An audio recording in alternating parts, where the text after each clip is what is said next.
En medio de otra discusión, mi esposa soltó que estaba enamorada de otra persona. Luego se pasó la siguiente hora persiguiéndome por toda la casa, jurando que se lo había inventado. Yo no dije nada porque el nombre que se le escapó sin querer me lo dijo todo, y yo ya había empezado a construir algo que ella nunca vería venir. Mi nombre es Preston Turner. Tengo 44 años.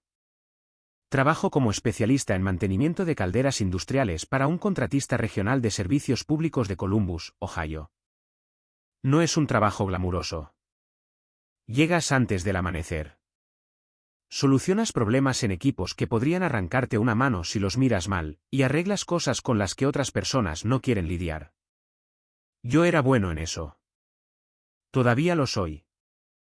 El problema fue que llevé esa misma mentalidad de repararlo todo a casa y la apliqué a un matrimonio del que Naomi ya se había desconectado mentalmente, mientras yo todavía estaba con la cabeza metida en el motor tratando de averiguar qué hacía ese ruido.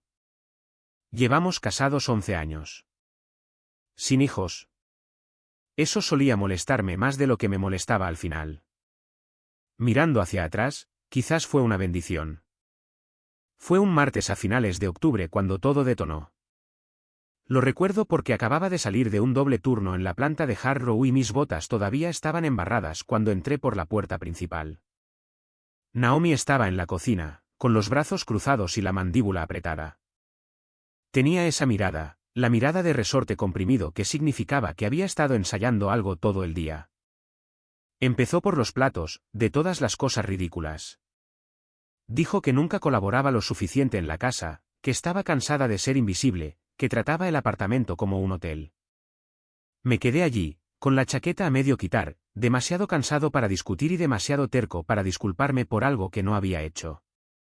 Y fue entonces cuando la mecha prendió la pólvora. ¿Sabes qué? Espetó, con una voz lo suficientemente afilada como para cortar cristal. Ya ni siquiera me importa. Estoy enamorada de otra persona. La habitación quedó en silencio absoluto. Oí el zumbido del refrigerador. Oí pasar un coche fuera. Me quedé muy quieto. Ella me miró como si estuviera esperando una detonación, como si hubiera lanzado una granada y esperara que las paredes se vinieran abajo. En lugar de eso, recogí mi chaqueta del suelo, la colgué en el gancho junto a la puerta y caminé hacia el fregadero de la cocina para lavarme las manos. Preston. Su voz me siguió por el pasillo. Di algo. No lo hice. Me sequé las manos, puse la toalla en la encimera y me dirigí hacia el dormitorio. Fue entonces cuando empezó a perseguirme por la casa. Y lo digo casi literalmente.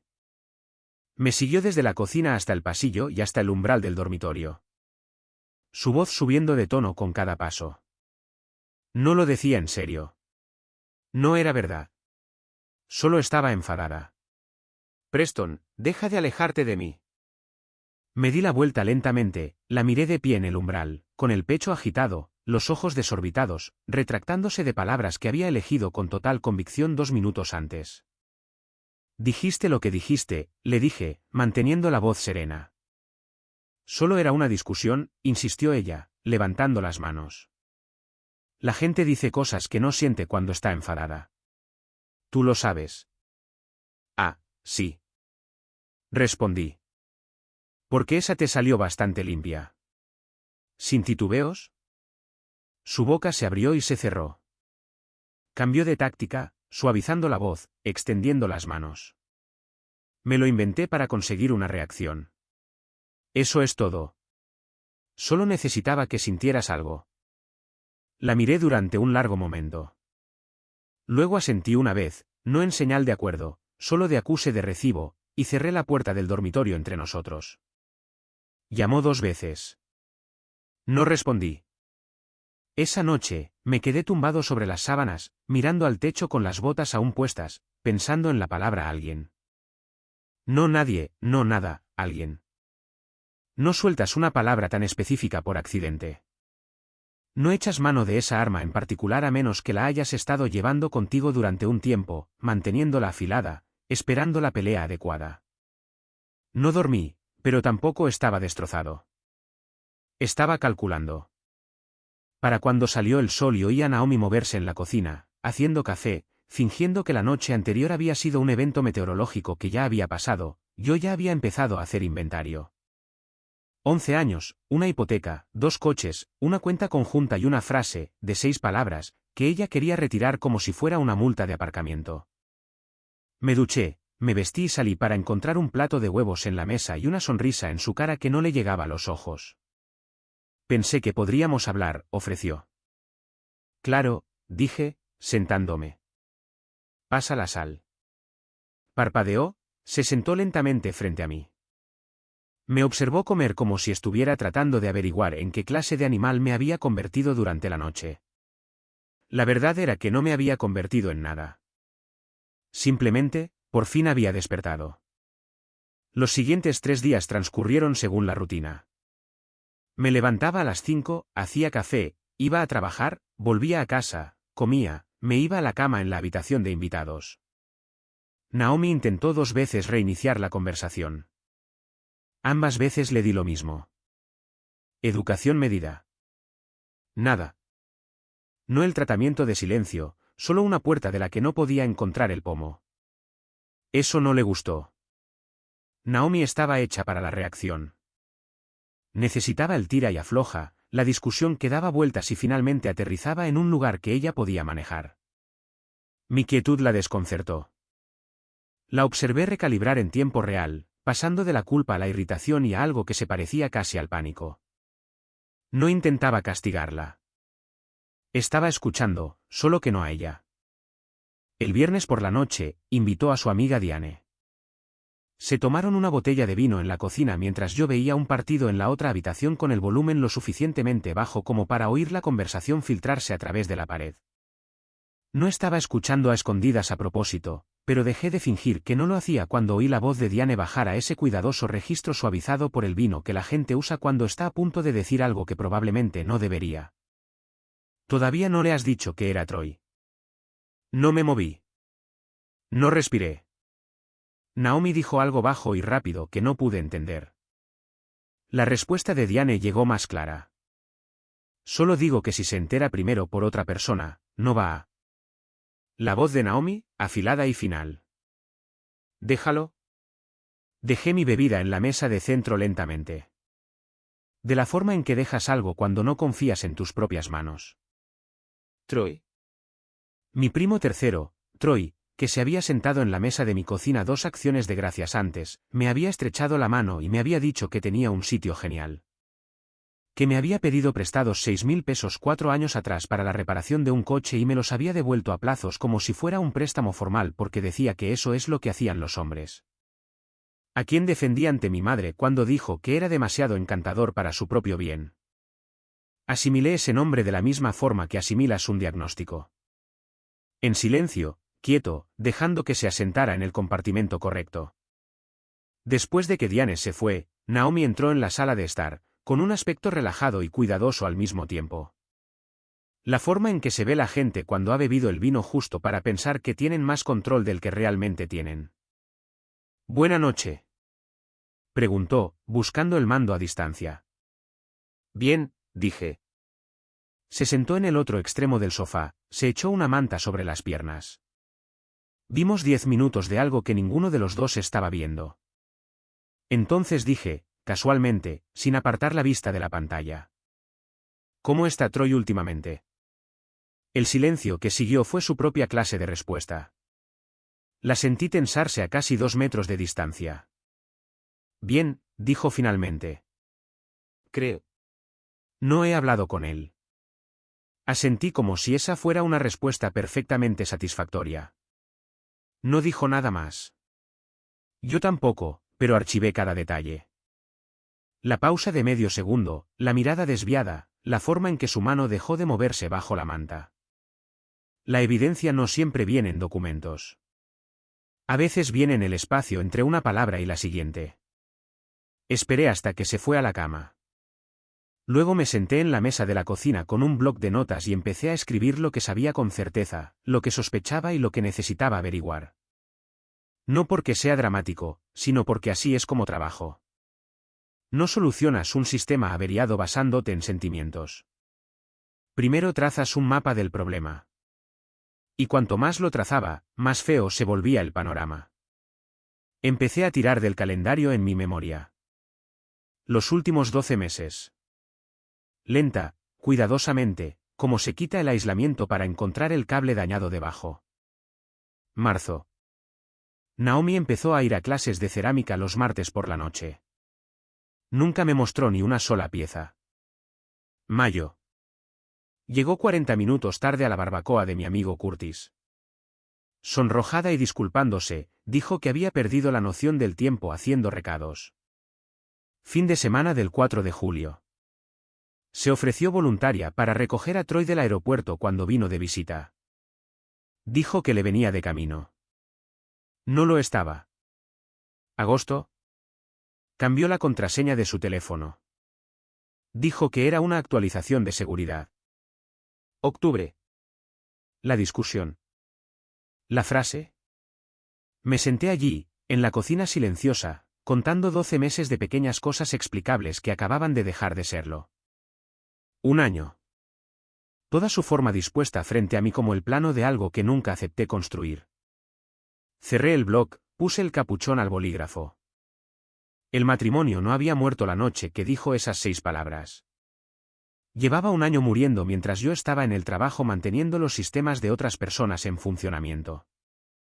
La frase fue solo el momento en que el manómetro de presión finalmente llegó a 0. Fui a la habitación de invitados, me tumbé y miré al techo. Mañana, decidí, llamaría a Curtis. Curtis Armon me conoce desde que teníamos 22 años, trabajando en el mantenimiento de verano en la misma planta industrial a las afueras de Columbus. Es el tipo de hombre que no llena los silencios con ruido. Puedes sentarte con Curtis durante 1 hora sin que ninguno de los dos diga mucho y marcharte sintiendo que algo se ha resuelto. Ese sábado por la mañana, conduje hasta su casa en Worthington. Y antes de que siquiera me hubiera quitado la chaqueta, me entregó una taza y señaló la mesa de la cocina como si ya supiera que no era una visita social. Se lo conté todo. La discusión, la frase, el nombre de Troy a través de la pared. Los 12 meses de pequeñas mentiras que había estado reconstruyendo en mi cabeza como una máquina de la que alguien había estado quitando piezas en silencio. Curtis escuchó sin interrumpir. Cuando terminé, dejó su taza y me miró directamente. ¿Cuánto tiempo llevas guardándote esto tú solo?, preguntó. 5 días, dije. Asintió lentamente. ¿Y qué quieres hacer al respecto? Esa era la pregunta correcta. No, ¿estás bien? Podía ver que no me estaba desmoronando. No, ¿qué pasó? Ya lo había oído. Sino, ¿qué quieres hacer? Aprecié eso más de lo que podría expresar. Quiero estar preparado antes de que ella sepa que voy a mover ficha, le dije. Curtis se reclinó en su silla. Entonces necesitas 2 cosas. Un abogado y un plan. ¿En ese orden? Me dio un nombre. No de una valla publicitaria o un anuncio de madrugada. De una conversación que había tenido 3 años atrás en una obra con un capataz que acababa de salir de un divorcio brutal y había conservado todo lo que había construido. El nombre del abogado era Gerald Fitch. Despacho en el centro, pequeño, sin página web llamativa.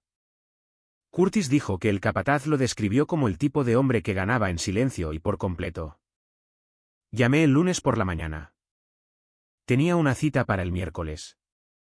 Entre esos 2 puntos, seguí haciendo lo que había estado haciendo, ir a trabajar, volver a casa, mantener las apariencias.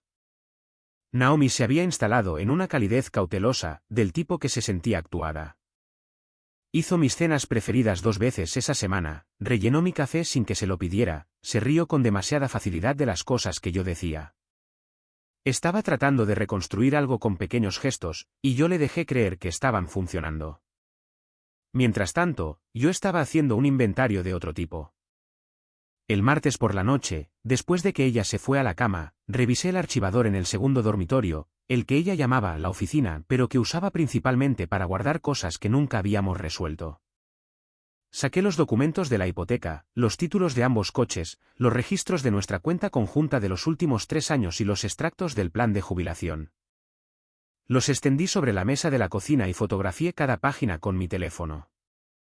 Entonces encontré algo que no había mirado en años. Nuestro acuerdo de refinanciación de hace 18 meses, el que el banco nos había explicado en unos 20 minutos mientras Naomi no dejaba de mirar su teléfono. Página 7, cláusula 4.1. Disposición de la propiedad en caso de disolución. La leí 3 veces. Ella había tenido prisa por firmar ese día. Dijo que tenía que llegar a un almuerzo. Volví a poner todo exactamente como lo encontré.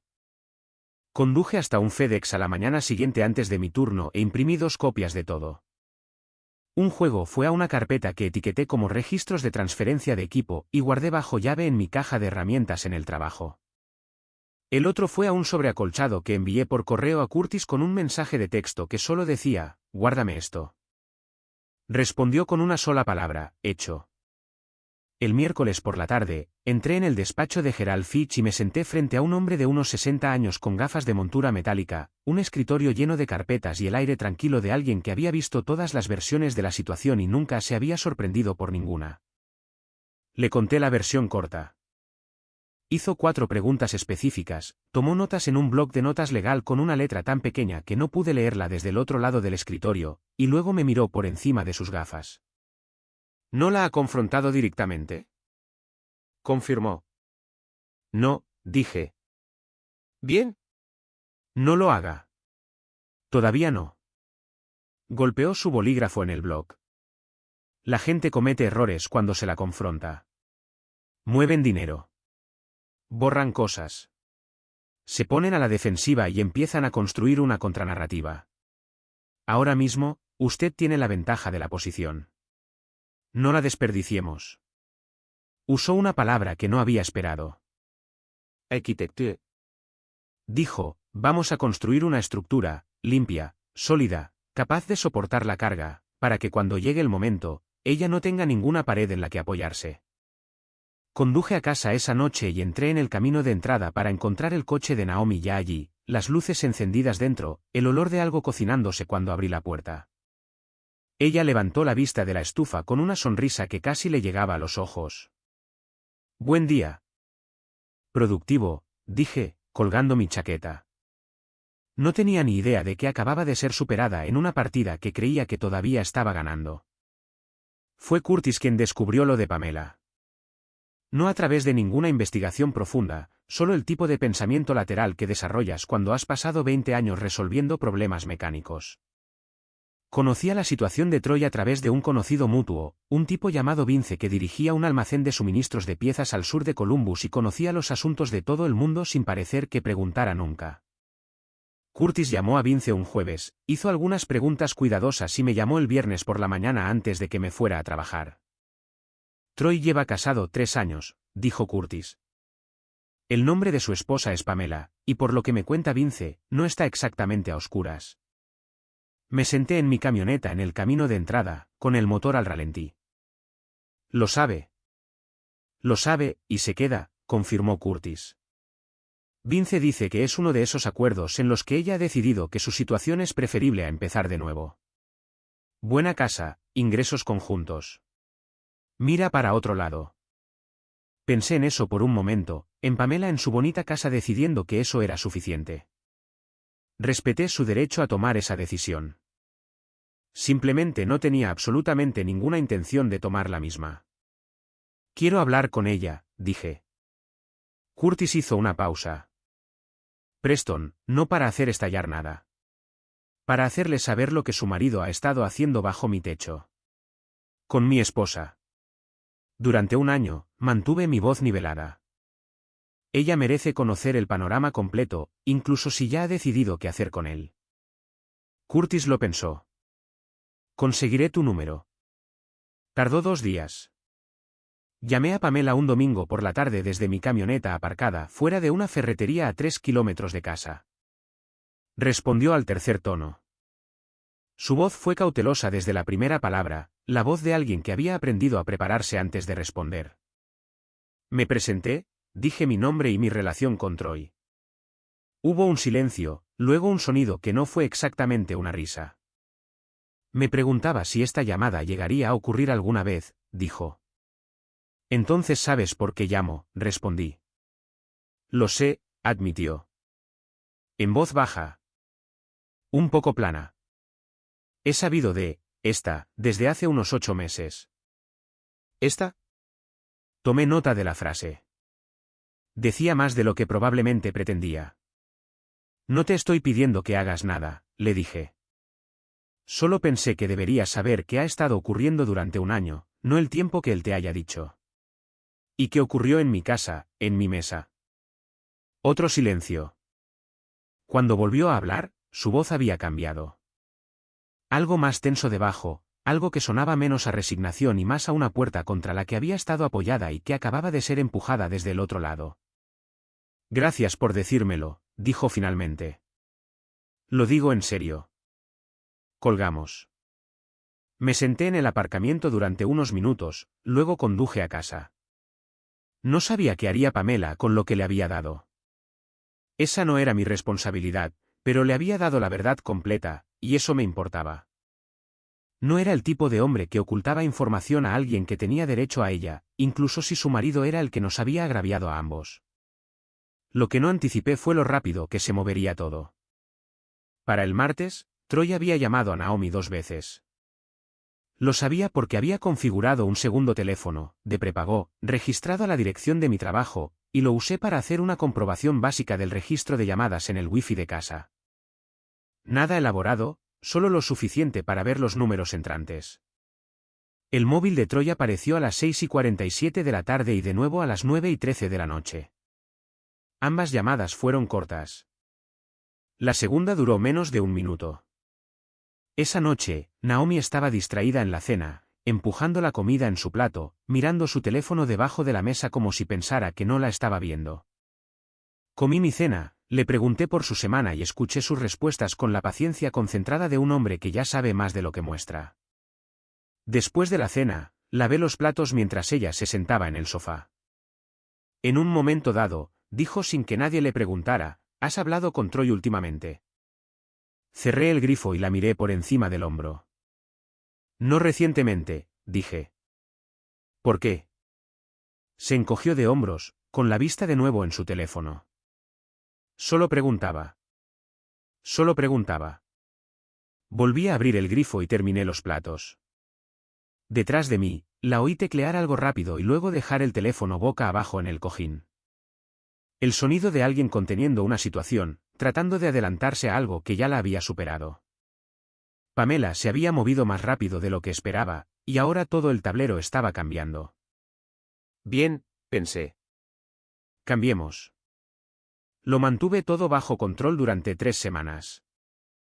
3 semanas de respuestas medidas y silencio cuidadoso, dejando que Naomi creyera que la temperatura en nuestra casa estaba volviendo lentamente a la normalidad. 3 semanas de documentos, llamadas telefónicas y arquitectura silenciosa. Estaba orgulloso de esa disciplina. La había construido deliberadamente, de la misma manera que se construye una contención alrededor de un sistema de presión. Metódica, reforzada, probada bajo carga. Pero los sistemas de presión fallan. Esa es la única cosa que aprendes pronto en mi línea de trabajo. No es si, es cuándo. Ocurrió un jueves por la noche. Había vuelto a casa de un turno de 12 horas en la planta de Harrow, donde una caldera secundaria había arrojado un código de fallo a las 4 de la mañana, y había pasado la mayor parte del día arrastrándome por un conducto de mantenimiento que olía a aislamiento quemado. Estaba agotado de esa manera específica y profunda que no responde a sentarse. Solo quería comida, silencio y 8 horas de sueño. Naomi estaba al teléfono cuando entré. Estaba apoyada en la encimera de la cocina, de espaldas a la puerta, riendo. Una risa real, no la risa social y cuidadosa que había estado usando conmigo. Y no me oyó entrar por el sonido de su propia voz. Lo sé. Lo sé, decía, alegre y despreocupada. Ha estado en esta fase extraña y silenciosa. En realidad, es bastante agradable, sinceramente. Me quedé en el pasillo, con la chaqueta todavía puesta, las llaves en la mano. Se giró y me vio. La risa se detuvo como si alguien hubiera cortado un cable. Se despidió rápidamente del teléfono y lo dejó boca abajo en la encimera. Hola, ofreció. No te oí entrar. Claramente, respondí, pasando a su lado hacia el refrigerador. Ella me siguió. Día largo. Sí. Hice pollo, añadió, señalando la estufa. Todavía está caliente. Saqué un recipiente con sobras en su lugar, lo puse en la encimera y empecé a buscar un tenedor. Y fue entonces cuando lo hizo. Se inclinó sobre mí, abrió el cajón equivocado y dijo con ese tono brillante y redirigido que usaba cuando quería controlar la temperatura de una habitación: esa es la cosa contigo, Preston. Siempre haces las cosas más difíciles de lo que necesitan ser. Me detuve. Algo en mi pecho que había estado comprimido durante 3 semanas enteras se soltó de repente. Y me di la vuelta y la miré con una expresión que no le había mostrado en mucho tiempo. Más difíciles de lo que necesitan ser. Repetí en voz baja. Peligrosamente baja. Debió de oír algo en mi voz porque dio un medio paso hacia atrás. Solo quería decir. Sé lo que querías decir. Mi voz se elevó y la dejé.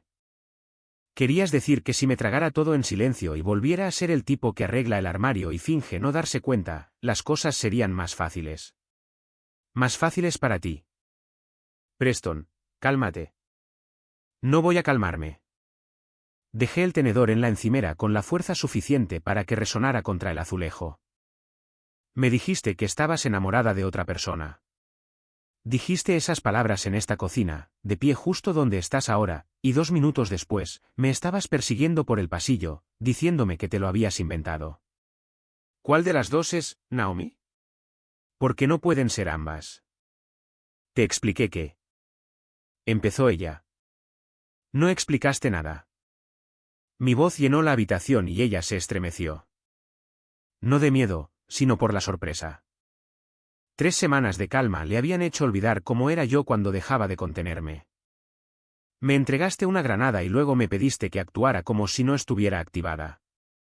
Has estado paseando por aquí haciendo pollo y sirviéndome café como si todo estuviera bien, mientras yo he estado cargando con el nombre de Troy durante 3 semanas.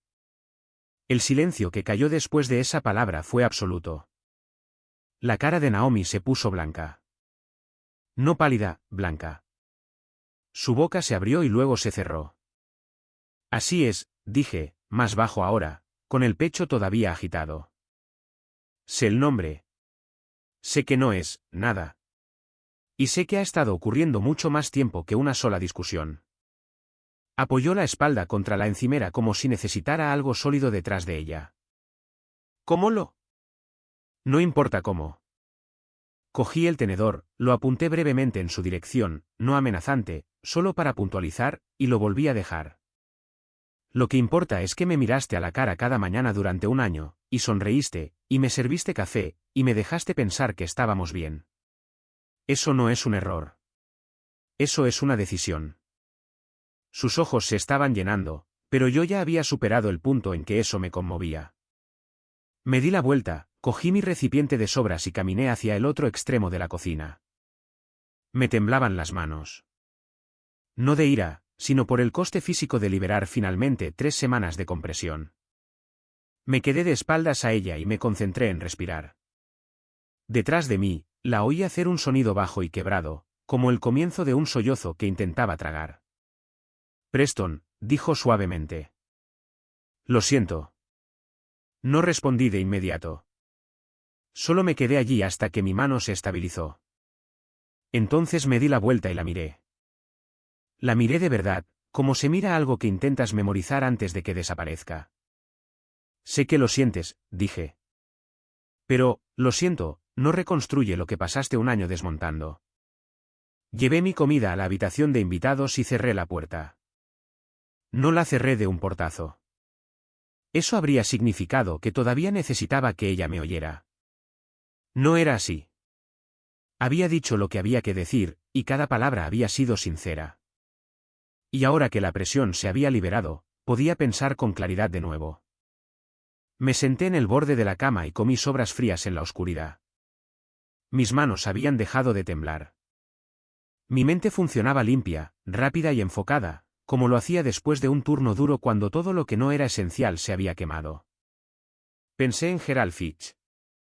En la página 7, Cláusula 4.1.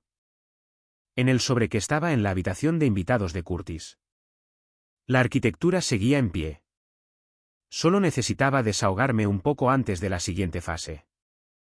Mañana, decidí, las cosas empezarían a moverse más rápido. Le di a Naomi 2 días de normalidad fría. No hostil, solo distante y funcional.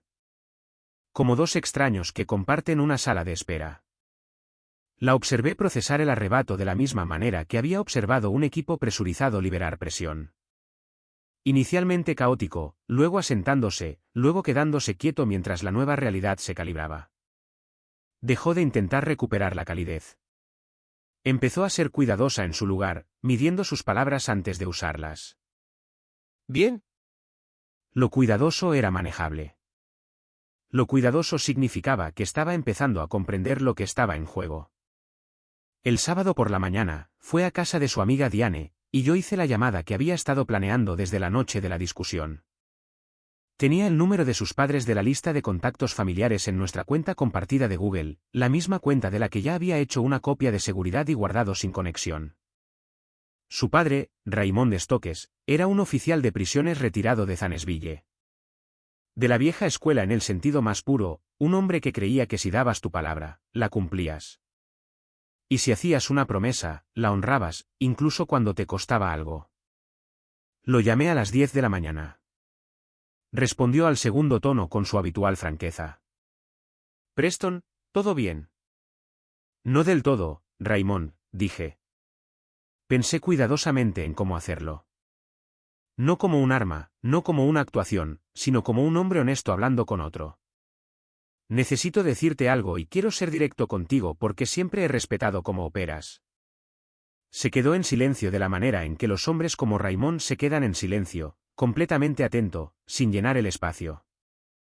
Le conté lo básico, la discusión, la frase, el nombre de Troy, los 12 meses de evidencia que había reconstruido. Le dije que no llamaba para empezar una guerra o pedirle que tomara partido.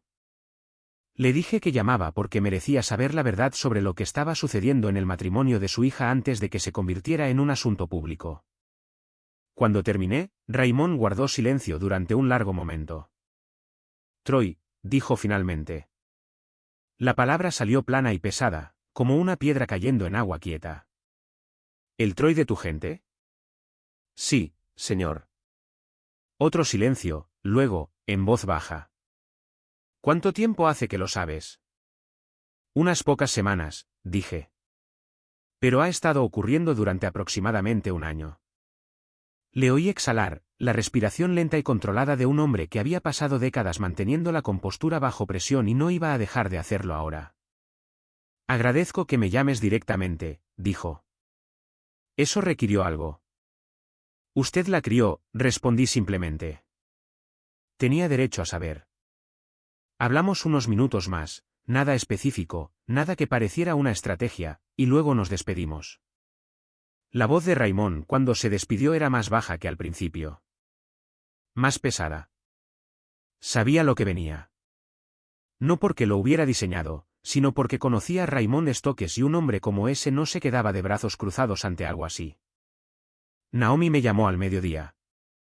Estaba en el garaje trabajando en mi camioneta cuando mi teléfono vibró en el banco de trabajo. Dejé que sonara, luego escuché el mensaje de voz. Su voz era tensa, controlada, y debajo del control había algo que temblaba. Mi padre me ha llamado. No sé qué le has dicho, pero está. Está furioso, Preston. Quiere que vaya a Zanesville este fin de semana. Mi madre apenas me habla. Una pausa. No sé lo que estás haciendo, pero esto es entre nosotros. No tenías que involucrar a mi familia. Dejé el teléfono de nuevo en el banco de trabajo y volví al trabajo. Estaba en casa a las 2, entró en el garaje y se quedó en la puerta con los brazos cruzados y la mandíbula apretada, los ojos rojos por lo que claramente había sido una llamada telefónica difícil con sus padres. ¿Por qué hiciste eso?, exigió. Dejé mi llave inglesa y me giré para enfrentarla, apoyándome en la camioneta. Porque tu padre es un hombre honesto y merecía la verdad. Eso era privado. También lo era nuestro matrimonio, repliqué con calma. Eso no te detuvo.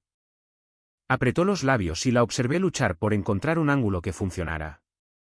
Había perdido toda superioridad moral semanas atrás. Ahora intentaba encontrar un punto de apoyo en el argumento práctico. Esto es un asunto familiar. Se queda en casa. Pero ese argumento asumía que yo todavía estaba interesado en proteger su reputación. No lo estaba. Mi padre me llamó cobarde, dijo, y por un segundo su voz perdió toda su armadura. Solo una mujer que acababa de oír algo de su padre que no podía desoír. Sentí algo. No satisfacción, no crueldad, solo el peso silencioso de una consecuencia llegando a su destino natural. ¿Qué le respondiste? Pregunté. No respondió, miró al suelo en su lugar. Naomi, dije y esperé a que levantara la vista. La verdad no deja de ser verdad porque prefieras que se mantenga en privado. Tomaste decisiones. Así es como se ven las decisiones cuando completan su ciclo. Salió del garaje sin decir otra palabra. Cogí mi llave inglesa, volví a la camioneta y trabajé hasta que la luz empezó a desvanecerse. Desde dentro de la casa, oí una vez el sonido ahogado de su llanto al teléfono. Su madre, probablemente, o Diane. Encendí mi radio y seguí trabajando. Gerald Fitch me había dado una instrucción permanente, sé predecible. Mismo horario, mismos hábitos, misma cara en casa. No le des una razón para ponerse a la defensiva y empezar a mover cosas. Había seguido eso al pie de la letra durante semanas. Salía para el trabajo a la misma hora cada mañana, volvía a casa dentro de la misma ventana de 30 minutos cada tarde y mantenía la superficie de nuestro matrimonio lo suficientemente pulida como para que Naomi no tuviera idea de cuánto había cambiado por debajo. Ese jueves, tuve un día corto. Una inspección de obra en Reynoldsburg terminó 2 horas antes de lo previsto. El cliente firmó sin revisiones, y yo estaba saliendo de su aparcamiento a las 2:15, 3 horas completas antes de mi hora normal de llegada a casa. Pensé en dar una vuelta, matar el tiempo, mantener el horario como Fitch había aconsejado. Decidí no hacerlo. Estaba cansado de fabricar normalidad. Entré en nuestra calle a las 2:40 y noté la camioneta de Troy inmediatamente. Cabina extendida azul oscuro, la que tenía la luz trasera izquierda rota que llevaba 2 años queriendo arreglar. Aparcada a 2 casas de distancia, no en nuestro camino de entrada, no directamente enfrente. Un poco apartada. La elección de aparcamiento de un hombre que sabía que no debería estar allí. Me senté en mi camioneta durante unos 30 segundos. Luego salí, subí por el sendero delantero, abrí la puerta y entré. Estaban en la sala de estar. Naomi en el sofá, Troy en el sillón más cercano a la ventana. Ambos con bebidas. Ambos mirándose con una naturalidad que me dijo que esta no era la primera tarde que pasaban de esta manera.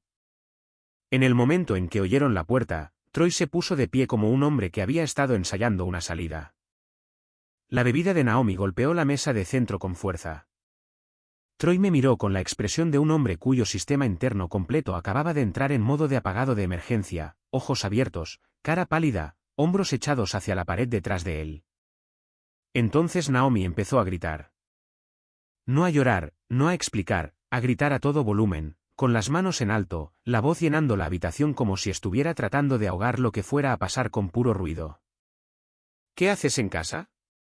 No puedes simplemente entrar aquí. Esto no está bien. Preston, no puedes simplemente aparecer temprano y actuar como si. Vete. Lo digo en serio. Tienes que irte ahora mismo. Esta también es mi casa. Me quedé en la puerta y la miré. Luego miré a Troy, que se había pegado a la pared del fondo con la postura de un hombre que deseaba desesperadamente fundirse con el papel de la pared. Y entonces me reí. No una exhalación corta e irónica. Una risa real, del tipo que viene de algún lugar profundo cuando algo es simultáneamente demasiado absurdo y demasiado perfectamente sincronizado como para tratarlo de otra manera. Me quedé allí, en mi propia sala de estar, con la chaqueta todavía puesta, las llaves en la mano. Lo siento, pero tengo que detenerme aquí porque ella le está gritando a su propio marido que se vaya de su propia casa. Y todo lo que él hace es reír. Honestamente, eso es lo más poderoso que un hombre puede hacer, porque ella esperaba rabia y él no le dio nada que pudiera usar. Y me reí mientras mi esposa me gritaba por volver a casa. La voz de Naomi subió aún más. No te rías de mí. Hablo en serio, esto no es divertido. Tienes que irte de esta casa ahora mismo. Esta es mi casa, Naomi, dije, todavía casi sonriendo, mi voz completamente calmada bajo su volumen. Yo pago la hipoteca. ¿Quieres que alguien se vaya? Estás mirando a la persona equivocada. Troy se había estado deslizando de lado hacia el pasillo como si esperara que me olvidara de que existía. Lo miré directamente y se congeló. Troy, dije. Abrió la boca. No salió nada. No tienes que decir nada, le dije, más bajo ahora. Ya sé todo lo que vale la pena saber. Pero quiero que me mires y entiendas algo. Dejé pasar un momento. Te sentaste en mi mesa. Me estrechaste la mano. Me pediste dinero prestado y me lo devolviste a plazos porque dijiste que eso era lo honorable. Dejé que la palabra aterrizara. Deberías pensar mucho en esa palabra. Su mandíbula se movió. Sus ojos seguían abiertos. Honestamente, parecía un hombre que esperaba que el suelo le hiciera un favor. Naomi se había callado durante ese intercambio. Los gritos se habían apagado en el momento en que dejé de reaccionar a ellos. Y ahora me miraba con algo que ya no era ira. Estaba más cerca del pavor. Troy recogió sus llaves de la mesa auxiliar. No nos miró a ninguno de los dos mientras se movía hacia la puerta. Me hice a un lado, la mantuve abierta. Salió sin decir una palabra y cerré la puerta detrás de él, esta vez no con suavidad. El marco tembló.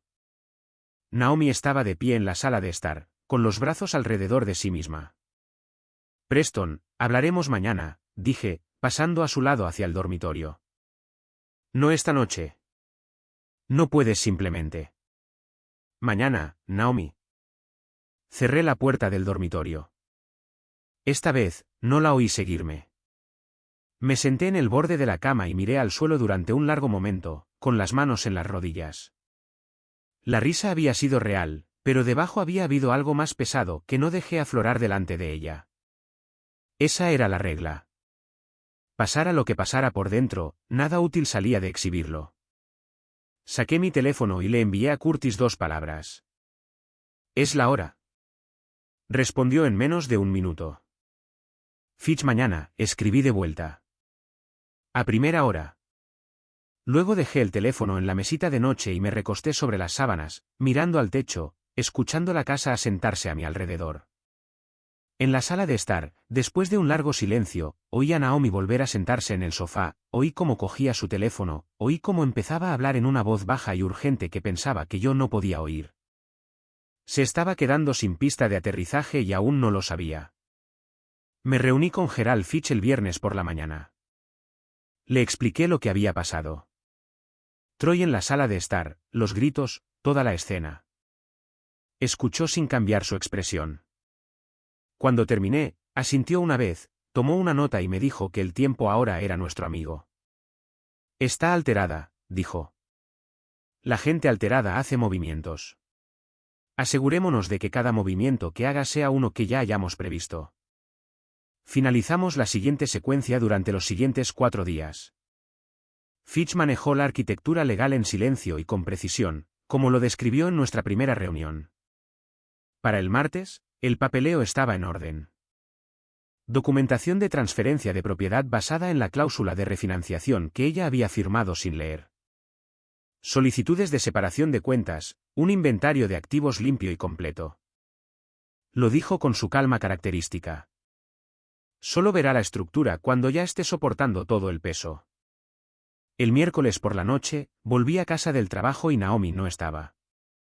Me envió un mensaje diciendo que iba a cenar con Diane. Tenía aproximadamente 2 horas.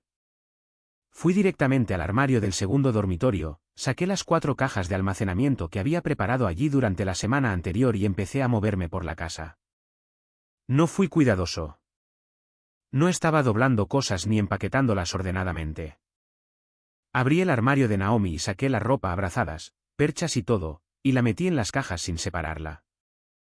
Los zapatos entraron sueltos encima de lo que ya había. Los artículos decorativos de su tocador, la colección de perfumes que había estado construyendo durante años, el organizador de joyas, la foto enmarcada de ella y Diane de un viaje a Savannah. Todo entró sin ceremonia ni clasificación. Me moví rápido y sin sentimentalismo. Había tenido un año para tratar esta casa como si significara algo. Yo ya había superado el punto de tratar sus cosas como si lo hicieran. Las cajas fueron al pasillo de la entrada.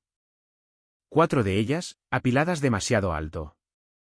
Su vida comprimida en cartón sin disculpas. No dejé una nota, no las coloqué ordenadamente, simplemente las dejé junto a la puerta como si fueran mercancía. Luego fui a la cocina, me preparé un sándwich y me senté a comerlo. Llegó a casa a las 9. Oí la puerta principal abrirse, oí que se detenía, oí el silencio alargarse mientras procesaba lo que estaba viendo. Luego apareció en la puerta de la cocina. ¿Qué es esto? Su voz era tensa y baja. Tus cosas, dije, sin levantar la vista de mi plato. Has empaquetado mis cosas. A grandes rasgos, ¿sí? Entró en la cocina. Preston, no puedes simplemente. No toqué nada que fuera nuestro conjuntamente, dije, interrumpiéndola limpiamente. Los artículos conjuntos se quedan hasta que el papeleo diga lo contrario. Lo que hay en esas cajas es tuyo. Yo que tú haría arreglos. Su voz se elevó. No tienes derecho a decidir cuando me voy de mi propia casa.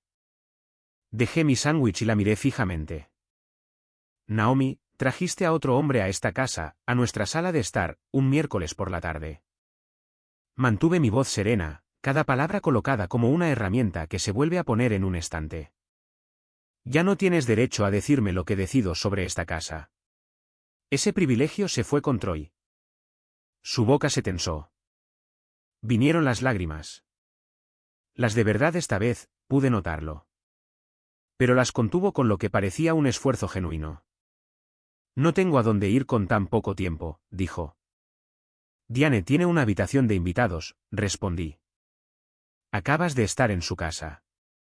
Miró las cajas, luego a mí, luego de nuevo a las cajas. Calculando, buscando una palanca que no tenía.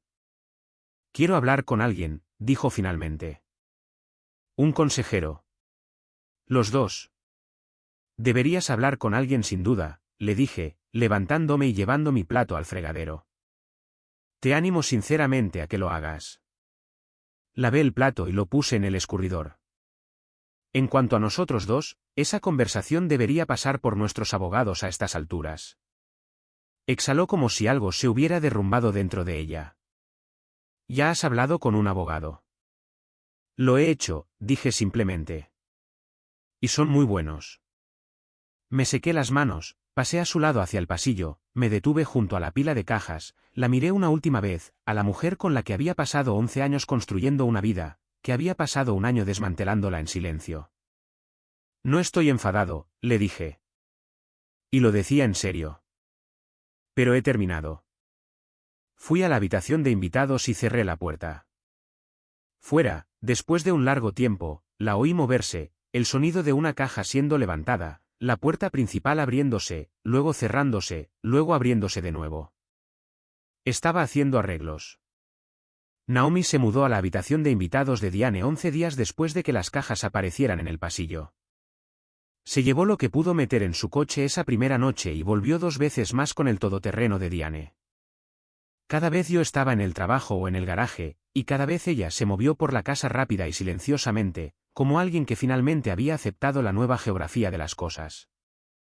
El 14º día, recibí una llamada de un número que no reconocí. Una voz de mujer, profesional y cortante, identificándose como Dana Ollister, abogada, representando a Naomi Turner en el asunto de la disolución matrimonial.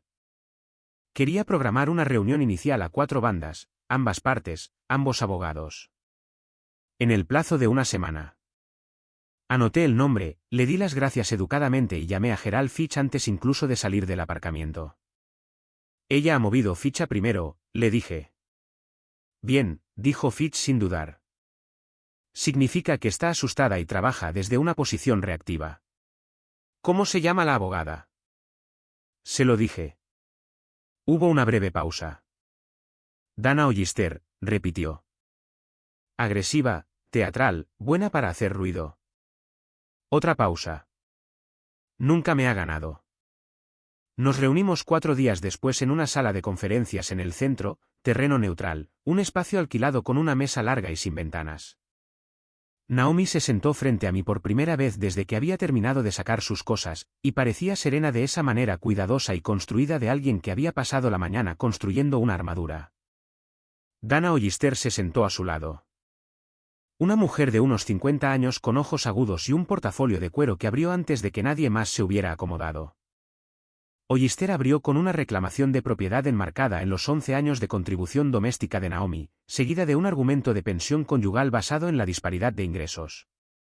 Lo expuso con fluidez y me observó a través de la mesa mientras hablaba, claramente midiendo si la presentación estaba calando. Mantuve mi rostro neutral. Debajo de la mesa, tenía mi copia del acuerdo de refinanciación abierta en la página 7, cláusula 4.1. Cuando terminó, Fitch abrió su carpeta. No levantó la voz. No actuó. Simplemente empezó a poner documentos sobre la mesa, uno por uno, como un hombre que coloca herramientas en un banco de trabajo antes de un trabajo que ya ha completado en su cabeza. La cláusula de refinanciación, la documentación de ingresos primarios, la documentación de transferencia de activos ya presentada, la separación de cuentas ya procesada, 3 años de registros financieros mostrando la estructura consistente y documentada de la financiación del hogar. Para cuando Fitch llegó al cuarto documento, Ollister había dejado de escribir. Para el sexto, Naomi miraba la mesa en lugar de a mí. La estructura ya está construida, dijo Fitch amablemente, volviendo a guardar sus documentos en la carpeta. No estamos aquí para negociar los cimientos. Estamos aquí para discutir los términos de la transición dentro de ella. Ollister pidió 2 semanas para revisar. Fitch le dio una. Conduje a casa esa tarde y me senté en el camino de entrada durante unos minutos. La casa se sentía diferente desde fuera ahora. No más pequeña, simplemente más honestamente ella misma. Un edificio con un valor, una escritura y una hipoteca de la que yo había pagado el 90%, en lugar del telón de fondo proyectado de una vida que había estado representando. Entré, me cambié de ropa y conduje a la cafetería de la Quinta Avenida a la que había empezado a ir por las mañanas después de que Naomi se fuera. Era tranquila, buena luz, una barra junto a la ventana donde podías sentarte con una taza y no se te exigía ser nada en particular. La mujer al final de la barra levantó la vista cuando me senté. Había estado allí 2 veces antes. La noté de la manera en que notas a alguien que ocupa la cantidad justa de espacio sin intentar llenarlo todo. Pelo oscuro, gafas de leer subidas en la cabeza, un libro de bolsillo abierto boca abajo junto a su café. Eres el cliente habitual que pide el tueste oscuro y se queda mirando por la ventana, dijo. Culpable, respondí. Isla, ofreció, extendiendo una mano. Preston, dije, y se la estreché. Ella volvió a su libro. Yo volví a mi café. Nos sentamos en un cómodo silencio durante 20 minutos. Y en algún lugar de ese silencio, algo se asentó en mí. No dramáticamente, no con ceremonia, solo un simple reconocimiento de cómo se sentía realmente la paz cuando no se mantenía con esfuerzo. Me fui primero. Al salir, ella asintió. No era un comienzo todavía, pero tampoco era nada. El divorcio se finalizó un jueves a finales de enero, 8 semanas después de esa primera reunión a 4 bandas.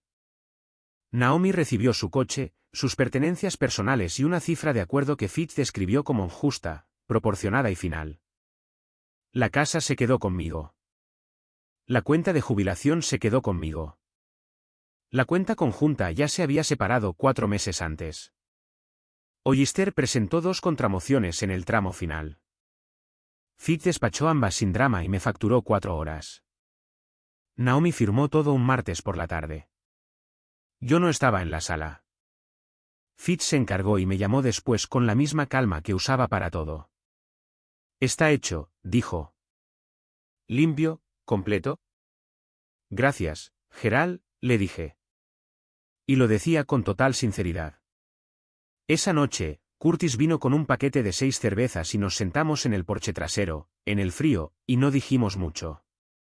En un momento dado, levantó su lata y dijo, «Lo manejaste como un hombre». Yo levanté la mía y esa fue toda la ceremonia. Troy desapareció del panorama familiar con la silenciosa eficiencia de alguien que entendió que había agotado todo el beneficio de la duda que iba a obtener. Pamela lo dejó 2 meses después de mi llamada telefónica. No porque yo se lo hubiera pedido, sino porque el panorama completo, una vez visto con claridad, aparentemente se veía diferente al parcial con el que había estado viviendo. Me enteré de esto a través de Curtis, quien lo supo a través de Vince. No hice seguimiento. No era mi capítulo. Naomi se mudó a un alquiler en Westerville. Sus padres, particularmente su padre, Raymond, por lo que entendí, no habían vuelto a la calidez que tenían con ella antes de esa llamada telefónica. Algunas cosas se realinean cuando la verdad sale a la luz, y no todo vuelve a su sitio. El último viernes de febrero, fui a la cafetería de la Quinta Avenida. Isla estaba en la barra.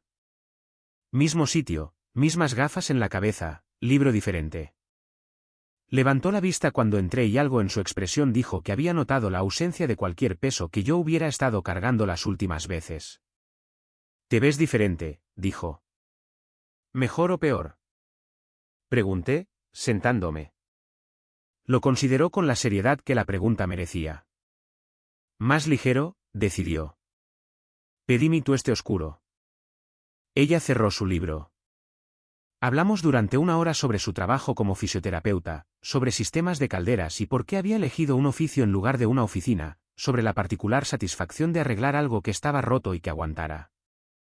En algún momento, se rió de algo que dije, una risa real, sin ninguna actuación. Y pensé, ahí está. Ese es el sonido de algo que no necesita mantenimiento para seguir funcionando. Le pregunté si quería cenar alguna vez.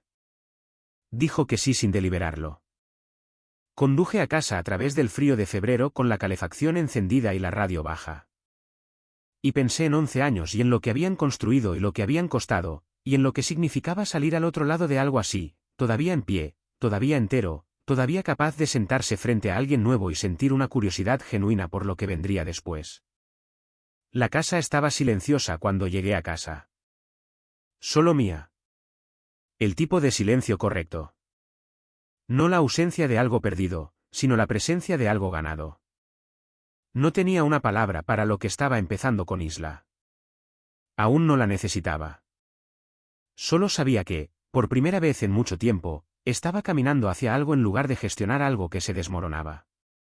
Algunas personas confunden a un hombre tranquilo con uno débil. Preston nunca levantó la voz para exigir respeto. Simplemente dejó de dar acceso a cualquiera que no se lo hubiera ganado. Y al final, así es como se ve la verdadera fuerza.